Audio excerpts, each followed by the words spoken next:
एकूणच आता याचा कसा उपयोग आगामी काळामध्ये होतो ते पाहणं अतिशय महत्त्वाचं ठरणार आहे। तर विकसित भारतासाठी तरुणांना खरं तर कौशल्य विकासासाठी प्लॅटफॉर्म उपलब्ध करून देण्याची सूचना करण्यात आलेली आहे जनतेतनं आणि त्या दृष्टीनं मोदी सरकारनं खरं तर आधीच पावलं उचलली आहेत। अर्थसंकल्पामध्ये सुद्धा तरुणांच्या रोजगारासाठी एक महत्त्वपूर्ण योजना सरकारनं आणलेली आहे ज्यामध्ये इंटर्नशिपची योजना आहे आणि त्या दृष्टीनं सरकार पुढे जात आहे, विचार करत आहे आणि या सगळ्या पार्श्वभूमीवर आपण सध्याची थेट दृश्य पाहतोय।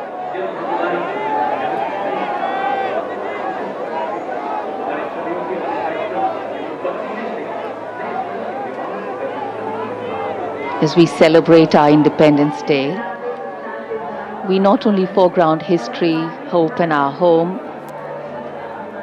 we foreground the present.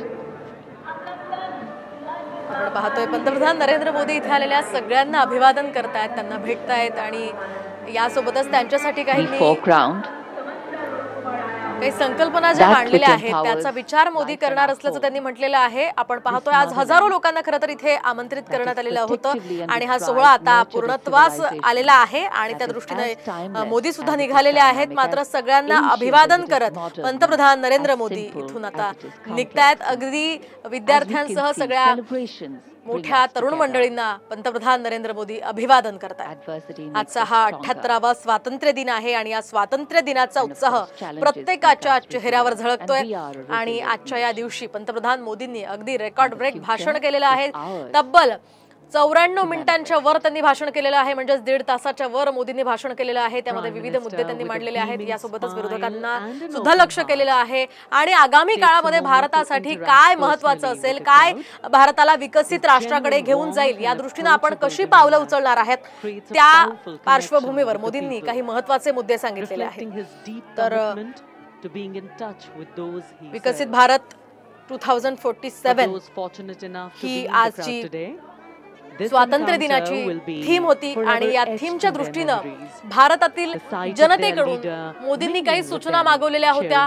प्रत्येक क्षेत्रातल्या व्यक्तीकडनं मोदींनी सूचना मागवलेल्या होत्या। विकसित राष्ट्रासाठी आपण काय केलं पाहिजे यासाठी सगळ्यांच्या डोक्यातनं विचार आपण घेणार असल्याचं मोदींनी सांगितलं आणि त्यातनं आता विकसित राष्ट्र कसं घडवता येईल याचा आपण विचार करणार असल्याचं मोदी म्हणालेले आहेत। यासोबतच विविध कल्याणकारी योजना ज्या आहेत त्यांच्या दृष्टीनं सुद्धा सरकार महत्त्वपूर्ण पावलं उचलत असल्याचं मोदींनी म्हटलेलं आहे आणि त्यासाठी जनतेचा हातभार लागणं अत्यंत महत्त्वाचं आहे। म्हणूनच मोदींनी इथे जनतेचे आभार सुद्धा मानलेले आहेत। तिसऱ्यांदा खरं तर मोदी पंतप्रधान झालेले आहेत आणि आज तब्बल 11व्यांदा ते लाल किल्ल्यावर हा स्वातंत्र्य दिनाचा सोहळा साजरा करतायत। साधारणतः तिसऱ्यांदा पंतप्रधान झालेले जवाहरलाल नेहरू आणि त्यानंतर इंदिरा गांधी आणि त्यानंतर आता पंतप्रधान मोदी इथे यामध्ये त्यांचंही नाव सामील झालेलं आहे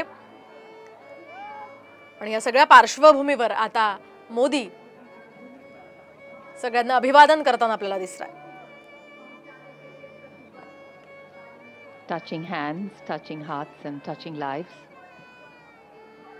आपण पाहतो देशाचा आज 78वा स्वातंत्र्य दिन आहे आणि आजच्या या दिवशी मोदी सलग 11व्यांदा 15 ऑगस्ट रोजी देशाला संबोधित करत असतात। आज सुद्धा त्यांनी इथे संबोधन केलेलं आहे। राजघाटावर महात्मा गांधींना त्यांनी आधी पुष्प अर्पण केलं आणि त्यानंतर ध्वजारोहण केलं, त्यानंतर भाषण केलं आणि आता पंतप्रधान नरेंद्र मोदी निघालेले आहेत आणि इथे आलेल्या सगळ्यांना ते भेटतायत, सगळ्यांना अभिवादन करतायत आणि त्यानंतर सगळ्यांशी संवाद सुद्धा साधतायत। इथे आलेले लहान विद्यार्थी जे आहेत, तरुण आहेत, त्यांच्या सगळ्यांशी मोदी संवाद साधत असल्याचं आपण पाहू शकतोय।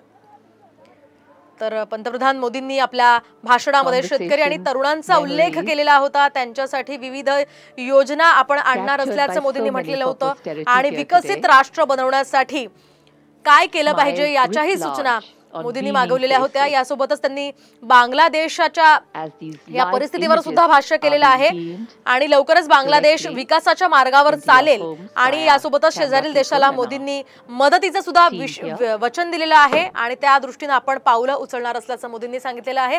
बांगलादेशामध्ये सध्या अराजकता माजलेली आहे आणि त्या दृष्टीने आता तिथली परिस्थिती लवकरच सुधारावी अशी अपेक्षा सुद्धा मोदींनी व्यक्त केलेली आहे।